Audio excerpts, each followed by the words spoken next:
San Miguel de Allende, una bella ciudad colonial del centro de México, fue votada en 2013 como la mejor ciudad del mundo para vivir. Aún así, el 63% de la población vive por debajo del umbral de pobreza. Casi 16,000 niños del municipio asisten a la escuela con hambre. Por 33 años, Feed the Hungry San Miguel ha estado comprometido con el mejoramiento de la salud y bienestar de estos niños a través de alimentos escolares, educación nutricional familiar y programas para el desarrollo comunitario. Well, first of all, the first group of volunteers come in on Saturday and they pack all the dry goods, and you'll see several of the stored dry goods in the background. I'm the supervisor for the Monday crew.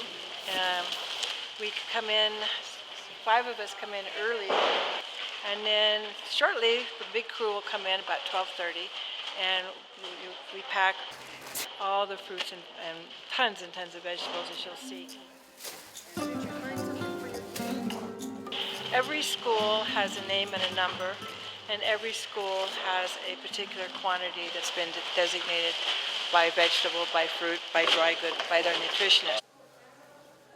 So when the group come in, you'll see we post them at 2 per scale. There are a few items like the onions, they don't need to be weighed, but everything else needs to be carefully weighed and then delivered to the schools.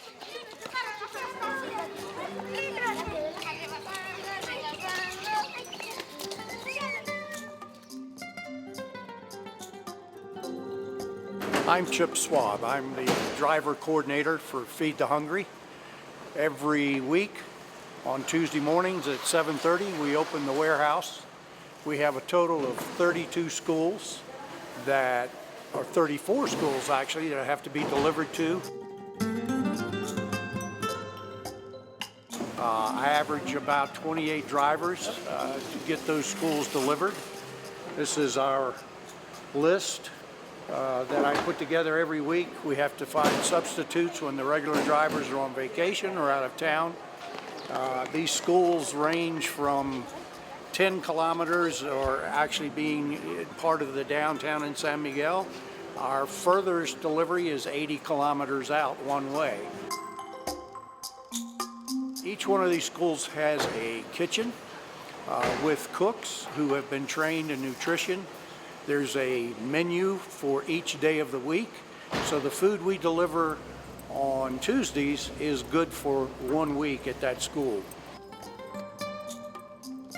When the schools integrate these kitchens, their percentage of attendees goes up about 20 to 25%, because a lot of these kids don't get a good meal every day unless they get it at school.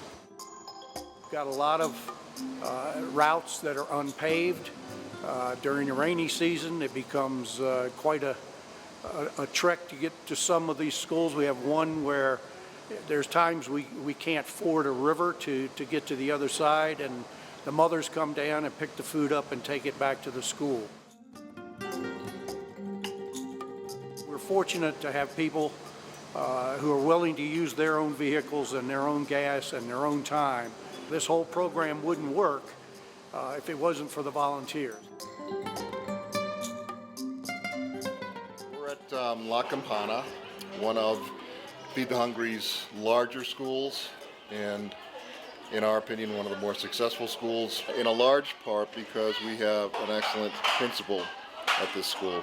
She's very proactive, does a lot of things on her own to pull in additional assets. Here we have actually 160 students. The most of them very poor families. They come from very poor families.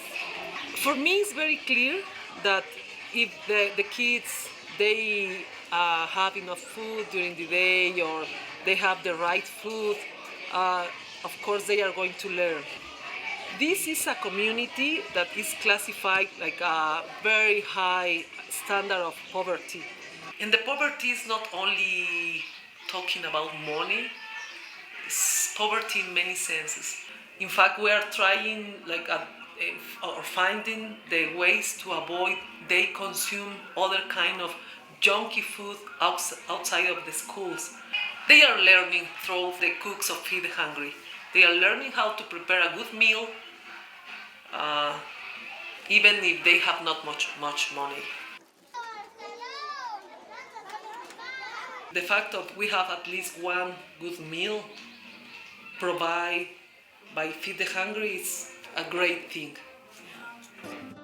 Para un niño, la nutrición es un primer paso crucial para un futuro productivo, de modo que al alimentarlos, también estamos cambiando su vida.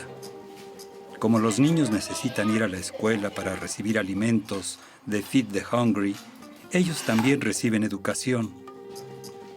Cada día escolar, proveemos más de 4,000 comidas en 30 comunidades. La mayoría de estas escuelas están en lugares muy remotos. They were opening the kitchen, and one of the children came to the cook and said, "Is today my day to eat?" You know, it says so much about how bad things can be. And it's the kind of thing that inspires people to make that extra effort to go out and try to do something about the problem. La educación da oportunidad, pero no se puede aprender cuando tienes hambre. Por favor, visita nuestra página web para saber cómo puedes hacer una diferencia para un niño, una familia, una comunidad.